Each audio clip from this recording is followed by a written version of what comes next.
Friends, आपका स्वागत है आपके अपने चैनल बिरले शिक्षा वनिता चंद्रा में। आज हम करेंगे क्लास 9th की हिंदी क्षितिज।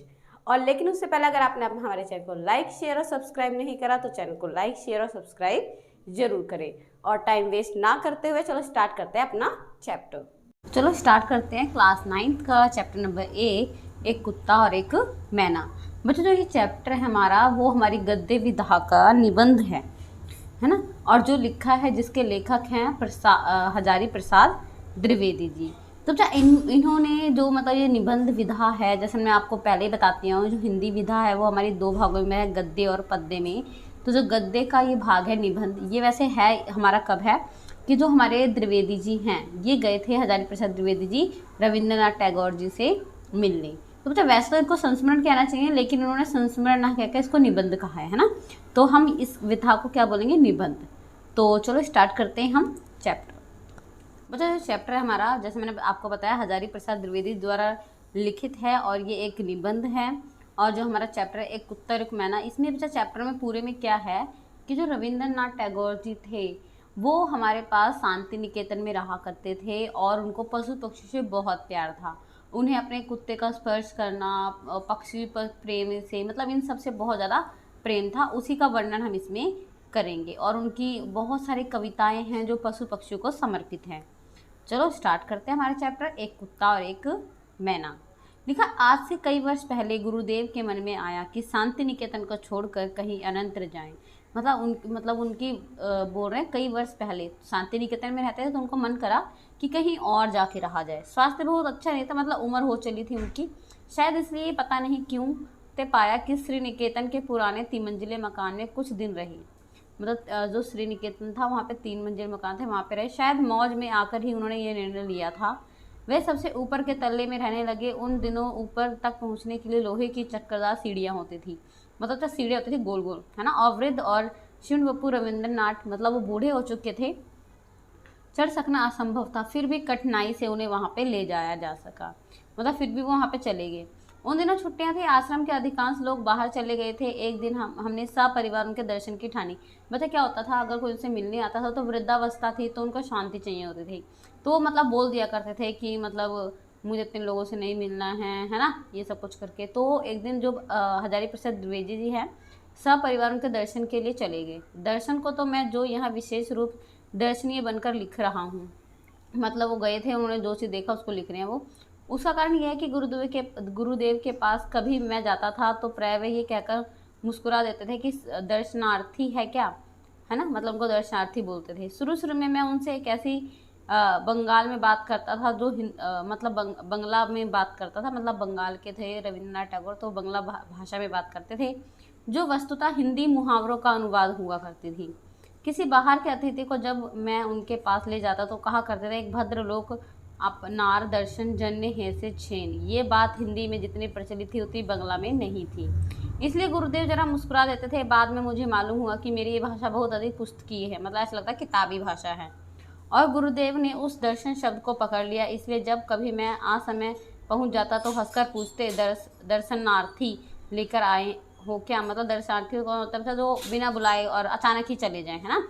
जहाँ ये दुख के साथ कह देना चाहता हूँ कि अपने देश के दर्शनार्थियों में कितने ही प्रलम्ब होते हैं कि समय समय स्थान अवस्था अनवस्था ही एकदम परवाह नहीं करते और रोकते रहने पर भी आ ही जाते हैं। मतलब दर्शनार्थी मतलब जो दर्शन के लिए आते हैं उनके लिए। गुरुदेव कुछ भीत में रहते थे। अस्तु मैं बाल बच्चों के दिन श्री निकेतन जा पहुँचा, मतलब अपने बाल बच्चों के साथ श्री निकेतन चले गए जहाँ पे रविंद्रनाथ जी रहते थे। मतलब कई दिनों से उन्हें देखा नहीं था। गुरुदेव वहाँ बड़े आनंद में थे, अकेले रहते थे, भीड़ भाड़ उतना नहीं होती थी जितनी शांति निकेतन, मतलब वो शांत था, श्री निकेतन ज़्यादा शांत था शांति निकेतन से। जब हम लोग ऊपर गए तो गुरुदेव बाहर एक कुर्सी पर चुपचाप बैठे अस्तगामी सूर्य की ओर ध्यान नियमित नैनों से देख रहे थे। मतलब आराम से, जैसे जिंदगी के सारे दुख सुख भूल के आराम से सूरज को देख रहे थे। हम लोगों को देखकर मुस्कुराए, बच्चों से जरा छेड़छाड़ की, कुशल प्रश्न पूछे, कैसे हो कैसे नहीं हो, फिर चुप हो गए। ठीक उसी समय उनका कुत्ता धीरे धीरे ऊपर आया और उनके पैरों के पास आकर खड़ा होकर पूंछ हिलाने लगा। मतलब उनका डॉगी था, उन्होंने उसके पास आया और अपने पूंछ हिलाने लगा। गुरुदेव ने उसकी पीठ पर हाथ फेरा और आंखें मूंदकर अपने रोम रोम में उस स्नेह रस का अनुभव करने लगा। गुरुदेव ने हम लोगों की ओर देखकर कहा, देखा तुमने, यह आ गए। इन्हें मालूम हुआ है कि मैं यहाँ हूँ। आश्चर्य है, और देखो कितनी परितृप्ति उनके चेहरे पर दिखाई दे रही है। मतलब उनके डॉगी को उनको पता चल गया था कि वो यहाँ पर आ गए हैं, है ना। तो उनके पास चला आया था वो उसको देखने के लिए। हम लोग उस कुत्ते के आनंद को देखने लगे। किसी ने उसे राह नहीं दिखाई, ना तो उसे बताया उसके स्नेहदाता यहाँ 2 मील दूर है। मतलब वो शांति निकेतन में था डॉगी, और कहाँ पे आ गया, श्री निकेतन आ गया अपने आप ही, और फिर भी वहाँ पहुँच गया। इसी कुत्ते को लक्ष्य करके उन्होंने आरोग्य में इस भाव की एक कविता लिखी। मतलब उन्होंने अपने कुत्ते को प्रेरित करके, मतलब इतने दिन से कुत्ता उनके साथ नहीं था, जब उनको पता चला कि मेरे मतलब जो मालिक हैं वो कहाँ पे रह रहे हैं, श्री निकेतन में रह रहे हैं, तो वो उनके पास पहुँच गया। इसी को ही उन्होंने प्रतिपादित करते हुए कविता लिखी, और आरोग्य में वो छपी भी। वैसे तो बहुत सारी उनकी कविताएं हैं। प्रतिदिन प्रातःकाल ये भक्त कुत्ता स्तंभ होकर आसन के पास आकर बैठ जाता है। जब तक अपने हाथों के स्पर्श से इसका संग नहीं स्वीकार करता, इतनी ही स्फूर्ति पाकर ही उसके अंग अंग में आनंद मतलब जैसे ही जो रविंद्रनाथ टैगोर जी हैं कुत्ते के ऊपर हाथ फहराते हैं, उसका रोम रोम खुश हो जाता है। ये वाक्यहीन प्राणीलोक में सिर्फ यही एक जीव अच्छा बुरा सबको भेद कर संपूर्ण मनुष्य को देख सकता है, उस आनंद को देख सकता है जिसे प्राण दिया जा सकता है। मतलब बोल रहे हैं सिर्फ जानवर ही होते हैं जिनमें इतना ज़्यादा प्रेम हमें देखने को मिलता है, जिसमें अहिंसक प्रेम ढाल दिया जाता है। मतलब एक होता है ना, हम एक डॉगी शुरू से पालते हैं तो वो एक फैमिली मेम्बर की तरह बन जाता है हमारा, जिसकी चेतना असीम चैतन्य लोक में राह दिखा सकती है। जब मैं इस मूक हृदय का प्राणपण आत्मनिवेदन करता हूँ, मतलब जब मैं रूबरू उसको देखता हूँ जिससे वह अपनी दीनता बताता रहता है, तब मैं सोच ही नहीं पाता कि उसने अपने सहज बोध से मानव स्वीकार को कैसे मूल्य आविष्कार किए हैं। मतलब ये हमारे भगवान जी की बात बता रहे हैं, परमात्मा की बात बता रहे हैं कि कैसे उसने मतलब जानवरों के अंदर भी ऐसी सहन शक्ति, है ना, मतलब मनोभाव पैदा कर रखे हैं। इसकी भाषाहीन दृष्टि में करुणा व्याकुलता है। मतलब बोल रहे हैं भाषा ही उनकी अपनी, तो कोई अपनी भाषा होती है लेकिन हम नहीं समझ सकते उनकी भाषा, है ना। कुछ समझती उसे समझा नहीं पाती, मुझे इस सृष्टि के मनुष्य का सच्चा परिचय समझा देती है। इस प्रकार कवि की मर्म भेदी दृष्टि ने भाषाहीन प्राणी की करुणा दुख के भीतर उस विशाल मानव सत्य को देखा जो मनुष्य के अंदर भी नहीं देखा जा सकता।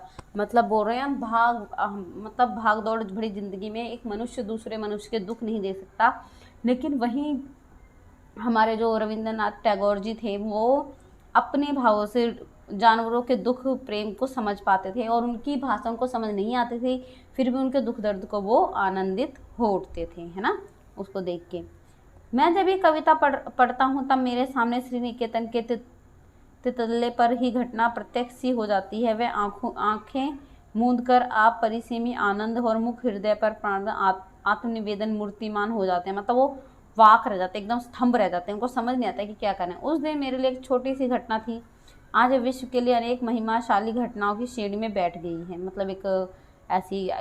मतलब एक दृश्य का वर्णन कर रहे हैं। ये आश्चर्य की बात इस प्रसंग पे उल्लेख की जा सकती है, जब गुरुदेव का चिताभस्म, मतलब जब गुरुदेव जी क्या हो गए थे, चिताभस्म मतलब जब स्वर्ग निवास गए थे, कोलकाता में आश्रम में लाया गया उनके जब सबको, उस समय भी न जाने कितने सहज बोध के बल पर कुत्ता आश्रम के द्वार पर आया और चिताभस्म के साथ अन्याय आश्रम वासियों के साथ शांत गंभीर भाव से उत्तरायण का। मतलब देखो जब क्या होता है, जब किसी की डेथ हो जाती है तो शोक मनाते हैं वो जो है ना, तो उसी तरह जो डॉगी था, जो कुत्ता था, वो भी क्या कर रहा है सबकी तरह, मतलब उसके मन में भी श्रद्धांजलि भरे भाव हैं। आचार्य श्रुति मोहन सेन सबसे आगे थे। उन्होंने मुझे बताया कि चिताभस्म के कलश के पास थोड़ी देर चुपचाप बैठा भी रहा। मतलब वो मतलब पूरे जो श्रद्धा भाव दिखा रहा है अपने। कुछ और पहले की घटना याद आ रही है। उन दिनों शांति निकेतन में नया ही आया था, मतलब अपने आप को बोल रहे हैं। गुरुदेव से अभी इतना धृष्ट नहीं हो पाया था कि गुरुदेव उन दिनों सुबह अपने बगीचे में टहलने के लिए निकला करते थे। मैं बता रहे थे, मतलब बात बता रहे हैं। मैं एक दिन उनके साथ हो गया। मेरे साथ एक और पुराने अध्यापक थे, और सही बात तो यह है कि उन्होंने ही मुझे अपने साथ ले लिया था। मतलब अध्यापक जी थे, उन्होंने अपने साथ ले गए। गुरुदेव जी भी जा रहे थे मॉर्निंग वॉक के लिए, है ना। गुरुदेव एक एक फूल पत्ते को ध्यान से देखते हुए अपने बगीचे में टहल रहे थे। उस वक्त अध्यापक महाशय से बातें करते जा रहे थे। मैं चुपचाप सुनता जा रहा था। गुरुदेव ने बातचीत के सिलसिले में एक बार कहा, अच्छा साहब, आश्रम के कोए क्या हो गए? मतलब पूछ रहे हैं आश्रम में कौए नहीं है, कहाँ गए वो सारे? उनकी आवाज़ सुनाई नहीं देती। ना तो मेरे साथी उन अध्यापक महाशय को ये खबर थी और ना मुझे। मतलब उनको पता ही नहीं चला कि मतलब कौए गए कहाँ। बाद में मैंने लक्ष्य किया, मतलब सोचा सचमुच कई दिनों से आश्रम में कोई नहीं, मतलब उन्होंने ध्यान ही नहीं दिया था कि आश्रम में कौवे नहीं हैं। मैंने तब तक कोए को सर्वव्यापक पक्षी ही समझ रखा था, मतलब कोए को मतलब सबकी तरह जहाँ हर जगह पाए जाते हैं। अचानक उस दिन मालूम हुआ कि भले आदमी भी कभी कभी प्रवास को चले जाते हैं, ये चले जाने का बाध्य होते हैं। एक लेखक ने कोए के आधुनिक साहित्य में उपमा दी है, क्योंकि इनका मोटो है मिचिस और मतलब शरारत के लिए शरारत।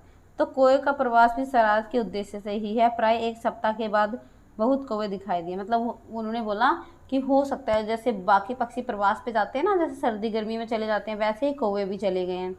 एक दूसरी बार मैं सवेरे गुरुदेव के पास उपस्थित था। उस समय एक लंगड़ी मैना फुदक रही थी।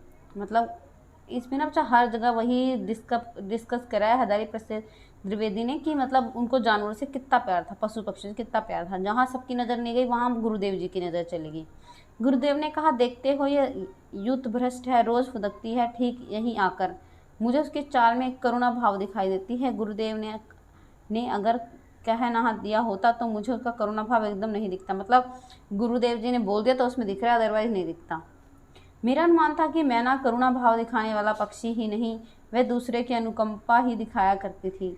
3-4 वर्ष में एक नए मकान में रहने लगा हूँ। मतलब बोल रहे हैं मैं नए मकान में आ गया। मकान के निर्माताओं ने दीवार के चारों ओर एक एक सुराख छोड़ रखी है। ये कोई आधुनिक वैज्ञानिक खतरे का समाधान होगा।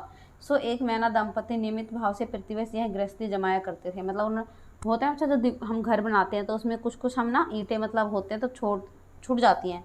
तो उसमें क्या हुआ, कोई वैज्ञानिक पद्धति नहीं थी, वो मतलब छोड़ दिए थे, उनको भरना भूल गए थे। तो वहाँ पे जो मैना पक्षी थे वो वहाँ पे रहा करते थे। तिनके और चीथड़ों का अंबर लगा देते थे। भले मानस गोबर के टुकड़े तक ले आना नहीं भूलते थे। मतलब वो जो पशु पक्षी हैं वो ये सब लेकर आते थे अपने घोंसले के लिए। हैरान होकर हम सुराखों में ईंट भर देते थे, है ना। हम क्या करते हैं, उसमें ईंट डाल देते हैं, परंतु वे खाली बची जगह पे का भी उपयोग कर लेते हैं। मतलब थोड़ी थोड़ी जो दरारें बच जाती हैं उसमें भी वो रहने शुरू कर देते हैं। पत्नी पत्नी जब कोई एक तिनका लेकर सुराख में रखते हैं तो उनके भाव देखने लायक होते हैं। पति पत्नी देवी का तो क्या कहना। एक तिनका ले आई, फिर एक पैर पर खड़ी होकर जरा पंखों को फटकार दिया, चोंच की अपनी ही परों से साफ कर लिया और नाना प्रकार की मधुर विजय दोस्त मतलब बता रहे हैं, इतना डीपली बता रहे हैं कि जो पशु पक्षी मतलब जो पक्षी हैं वो अपना जो घोंसला है, घरोंदा है, वो कितनी मेहनत शिद्दत के साथ बनाते हैं। हम लोगों तो कोई परखा ही नहीं मतलब परवाह ही नहीं रहती। अचानक इसी समय अगर पति देवता की कोई कागज़ का या गोबर का टुकड़ा लेकर उपस्थित हुआ तब क्या कहना। मतलब बता रहे हैं कि कभी मतलब उसका हस्बैंड करता मैना का, कभी वो खुद करती। दोनों के नाच गान आनंद नृत्य में सारा मकान मुखरित हो उठता। इसके बाद ही पत्नी देवी जरा हम लोगों को की ओर मुक्तिर होकर लापरवाही भरी अदा से कुछ बोल देती। पति देवता भी मानो मुस्कुराकर हमारी ओर देख देते। मतलब उन दंपति की बात कर रहे हैं। कुछ रिमार्क करते और मुंह फेर लेते। पक्षियों की भाषा मैं तो नहीं जानता, पर मेरा निश्चय विश्वास है कि उसमें कुछ इस तरह की बात हो जाया करती थी। जैसे अब बता रहे हैं कि कैसी बात हो रही होगी उनकी ना, इमेजिन कर रहे हैं। पत्नी, ये लोग कहाँ, ये लोग यहाँ कैसे आ गए जी। पति, ओह बेचारे आ गए तो ये यहाँ रहने दो, क्या कर लेंगे। मतलब बोल रहे कैसे आ गए, हमें मतलब निकाल दे तो। पत्नी, लेकिन फिर इनको इतना तो ख्याल होना चाहिए कि हमारा प्राइवेट घर है। मतलब बोल रहे हैं इतना तो पता होना चाहिए हमारा प्राइवेट घर है, कैसे आ गए यहाँ पर रहने के लिए। पति, आदमी जो हैं इतनी अकल कहाँ। बच्चा बोल रहे हैं कि आदमी है, अकल कहाँ, पशु पक्षी होते तो अकल होती। पत्नी, जाने भी दो।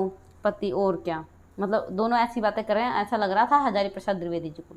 सो इस प्रकार की मैना कभी करुण हो सकती है, ये मेरा विश्वास नहीं था। गुरुदेव की बात तो मैंने ध्यान में रखा तो मालूम हुआ कि सचमुच उसके मुख पे एक करुणा भाव है। शायद वह विदुरपति था। विदुरपति मतलब जिसकी पत्नी मर गई हो, उसको विदुर बोलते हैं। जो पिछली स्वयंवर सभा में युद्ध में आहत और परास्त हो गया था। या विधवा पत्नी है। मतलब बोल रहे या तो पत्नी है या पति है, जिसका पति और रोनी है। जो पिछले विछाड़ में आक्रमण के समय पति को खोकर युद्ध में चोट खाकर एकांत विहार कर गई हो। हाय, क्यों ऐसी इसकी दशा है। शायद इसी मैना को लक्ष्य करके गुरुदेव ने बाद में एक कविता लिखी जिसके कुछ अंश इस प्रकार हैं। आप देखो, मतलब उन्होंने मतलब मैना का ना दुख समझ के उन्होंने क्या लिखी, एक कविता लिखी। उस मैना को क्या हो गया यही सोचता हूँ, क्यों वह दल से अलग होकर अकेली रहती है। पहले दिन देखा था सिमर के पेड़ के नीचे मेरे बगीचे में जान पड़ा जैसे एक पैर से लंगड़ा रही हो। इसके बाद उसे रोज़ सवेरे देखता हूँ संगीहीन होकर कीड़ों का शिकार करती फिरती है, चढ़ जाती है बरामदे में, नाच नाच कर चहलकदमी किया करती है, मुझसे जरा भी नहीं डरती है। क्यों ऐसी दशा इसकी? समाज के किस दंड पे उसे निर्वासन मिला है? दल के इस अविचार उसके मान में है। अब मतलब देखो यहाँ पे क्या बोल रहा है वो, इतना हम समझ लेते फिर करते हैं। बोल रहे हैं उस मैना को क्या हो गया है, वही सोचता हूँ कि मतलब ये अपने दल से अलग क्यों रहती है, अकेले क्यों रहती है ना। पहले इस पेड़ के नीचे रहते थे, कहीं उस पेड़ के नीचे रहती है और एक पेड़ से लंगड़ी है और अकेले ही शिकार किया करती है, और इसको समाज से क्या दंड मिल गया है? कुछ ही दूरी पर और मैनाएं बक झक कर रही हैं, मतलब दूसरी हैं, घास पर उछल कूद कर रही हैं, उड़ती फिरती हैं सिरी वृक्ष की शाखाओं पर। इस बेचारी को ऐसा कुछ भी शौक नहीं है, मतलब जैसा औरों को शौक है वैसा इस मैना को कुछ भी शौक नहीं है। ऐसा लगता है इसने अपने जीवन से सारी निराशाएं खो दी हैं। इसके जीवन में कहाँ गांठ पड़ी यही सोच रहा हूँ, मतलब कहाँ इसको दुख हुआ यही सोच रहा हूँ। सवेरे की धूप में मानो सहज मन में आहट चुभती हुई झड़े हुए पत्तों से कूदती फिरती सारा दिन किसी के ऊपर इसका कुछ अभियोग है, ये बात बिल्कुल नहीं जान पड़ती। इसकी चाल में वैराग्य पर गर्व तो नहीं है, दो आग से जलती आंखें ही दिखती हैं इत्यादि। मतलब ये देखो ये क्या बोल रहे हैं कि इस मुझे समझ नहीं आता इसको जो वैराग्य का जो पीड़ा है वो कहाँ मिली है ना, क्यों पूरा दिन अकेले रहती है, क्यों मतलब दूसरों से बिछड़ी हुई रहती है। ये सब इसकी वजह है जो रविंद्रनाथ टैगोर जी ने मैना के ऊपर कविता लिखी थी उसकी पंक्तियाँ हैं। जब मैं इस कविता को पढ़ता हूँ तो मैना की करुणा मूर्ति अत्यंत साफ होकर मेरे सामने दिखती है। जैसे हम बोलते हैं ना कि जैसे कोई मतलब स्त्री हो और अलग रह रही हो, आसपास कोई ना हो, सेम उन्होंने रविंद्रनाथ टैगोर जी ने बच्चा क्या करा है, गुरुदेव जी ने मैना को लक्ष्य करते हुए कविता लिखी है जो इतनी करुणा भरी है कि जो मैना है वो अलग क्यों रह रही है। और जो हमारे हरजारी प्रसाद द्विवेदी वो सोचते हैं हो सकता है इनका पति ना हो या हो सकता है इसकी पत्नी ना हो, है ना, वो ऐसे ऐसे भाव उत्पन्न होते हैं। लेकिन जब मैं इस कविता को पढ़ता हूँ तो मैना की करुणा मूर्ति साफ दिखाई होकर सामने। अब जैसा हिंदी इतनी अच्छी है ना, अगर आप उसको पढ़ते हो ना तो उसकी इमेजिनेशन आपके आइज़ में बनती रहती है, माइंड में, है ना। तो देखा कैसे मैंने उसे देखकर भी नहीं देखा, किस प्रकार कवि की आंखें उस बेचारी के मरस्थल पर पहुँच गई। सोचता हूँ हैरान हो जाता हूँ। मतलब बोल रहे हैं मैंने भी उस मैना को देखा था लेकिन मेरे मन में इतना कुछ नहीं आया, लेकिन वहीं गुरुजी ने उसके चेहरे का भाव देख के उसकी करुणा भरी जिंदगी के बारे में बता दिया। एक दिन वह मैना उड़ गई। साइकिल कवि ने उसे कहीं नहीं देखा, मतलब देखा ही नहीं उसने कभी। जब वह अकेले जाया करती थी तो उस डाल के कोने पर झिंगुर अंधकार में झंझनाकर झनकारता रहता था। जब हवा में बांस के पत्ते झड़ जाते थे पेड़ों की फाक में पुकार करता था, है नींद तोड़ने वाला संध्यान कितना करुण है उसका गायब हो जाना। मतलब बोल रहे हैं पहले थी तो सबकी आवाज़ आती थी, अब जब से चली गई ना मैना पेड़ छोड़कर तब से क्या होता है वो सब कुछ आवाज़ें नहीं आती है। तो कवि कह रहा है मैंने मैना को देखकर इतना क्यों नहीं सोचा जितना गुरुदेव जी ने सोच लिया। तो बच्चा यहाँ पे कहने का भाव ये है कि देखने का नज़रिया होना चाहिए, पशु पक्षी से प्रेम लगाव होना चाहिए, जो रविंद्रनाथ टैगोर जी में था। उन्होंने अपनी हर कविता में इनका जिक्र करा है। और यहाँ पे चैप्टर हमारा यही है कि एक दिन जो हरजारी प्रसाद द्विवेदी जी थे वो वहाँ पे उनके साथ रहा करते थे, तो उन्होंने सारे दृश्य देखे हैं कैसे कुत्ता